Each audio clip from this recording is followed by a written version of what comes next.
Hello friends, आज हम बात करेंगे द इंडियन एविडेंस एक्ट 1872 के सेक्शन 7 की।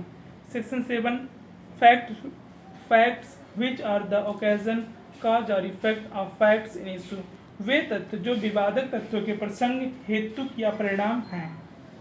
एक बार हम इसको वेयर एक्ट को पढ़ देते हैं, फिर आपको हम समझाते हैं। Facts which are the occasion cause और इफेक्ट इमीडिएट और otherwise are relevant facts are facts in issue or which constitute the state of things under which they happened or which afforded an opportunity for their occurrence or transaction are relevant।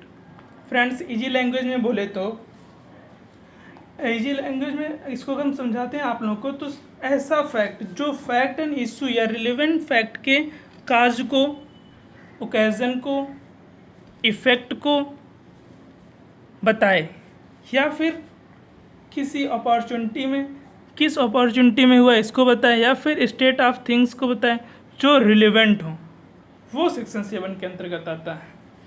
तो इसमें क्या क्या होता है? प्रसंग, हेतु, परिणाम। सबसे पहले एक नॉर्मल से एग्जांपल देते हैं।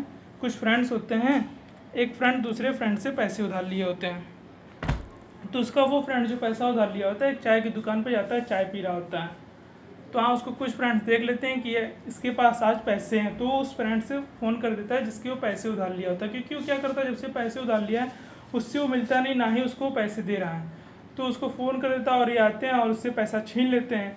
ये इससे कुछ ही पैसा उधार लिया होता है, लेकिन आज इसके पास ज़्यादा पैसा था, ये क्या करते हैं, सारे पैसे छीन लेते हैं। तो ये मामला कोर्ट में जाता है। तो कोर्ट में जाता है, कोर्ट बोलता है कि आपके जितने पैसे ये लिए थे, केवल आप उतने पैसे इनसे ले लीजिए और बाकी पैसे दे दीजिए। तो इसमें हम आपको अब अलग अलग बता दे रहे हैं क्या क्या है। उधार पैसे लिया, ये ओकेजन है, वापस नहीं दिया।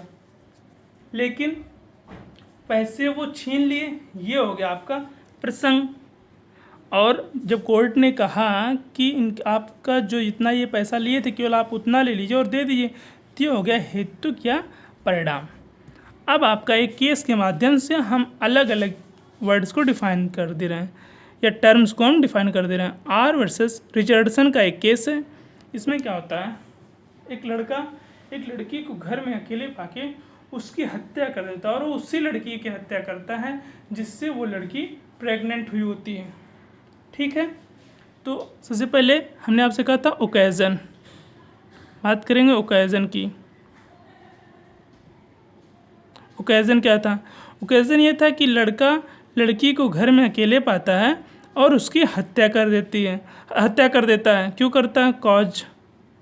कॉज क्या है? हत्या इसलिए कर देता है क्योंकि उसको अपने कैरेक्टर को बचाना था। उसको लग रहा था कि ये प्रेग्नेंट हो गई और उसको अपने चरित्र को बचाने के लिए वो लड़की की हत्या कर देता है। अब बात आती है इफ़ेक्ट की। इसके क्या इफ़ेक्ट्स हैं? जब कोई घटना घटित होती है तो कुछ ना कुछ इफ़ेक्ट जरूर छोड़ जाती है।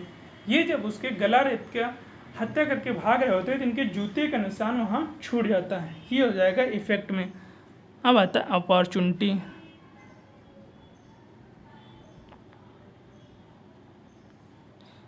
ये जो हत्या की है, ये किसी कंपनी में काम कर रहे होते हैं। ये वहाँ से 45 मिनट की छुट्टी में आते हैं, मतलब ये 45 मिनट वहाँ कंपनी में नहीं होते हैं, और यहाँ आके इस बीच ये इसकी हत्या करके, गला रेत की हत्या करके भाग जाते हैं। तो ये जो 45 मिनट इनको मिला, ये इनके लिए अपॉर्चुनिटी हुई, लेकिन ये भी कहीं ना कहीं रिलेवेंट है, प्रूव करेगा, क्योंकि ये उस 45 मिनट वहाँ पे नहीं थे, उस कंपनी में नहीं थे। तो ये हो जाएगा अपॉर्चुनिटी। अब स्टेट ऑफ थिंग।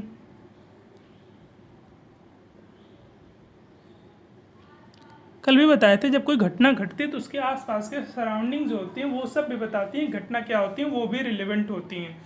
तो जब ये इसकी मर्डर करके जाएंगे तो इसका गला चुकी रहता हुआ है, हत्या हुई है, घर में अकेले पाए, इन्हीं पे क्यों डाउट होगा? क्योंकि ये इससे प्रेग्नेंट हुई थी, इन्होंने इसकी हत्या। तो ये सब जो चीज़ें घटनाएं घटित होती हैं आसपास की, ये अगर इससे रिलेवेंट होती हैं तो ये आ जाएगा स्टेट ऑफ थिंग्स।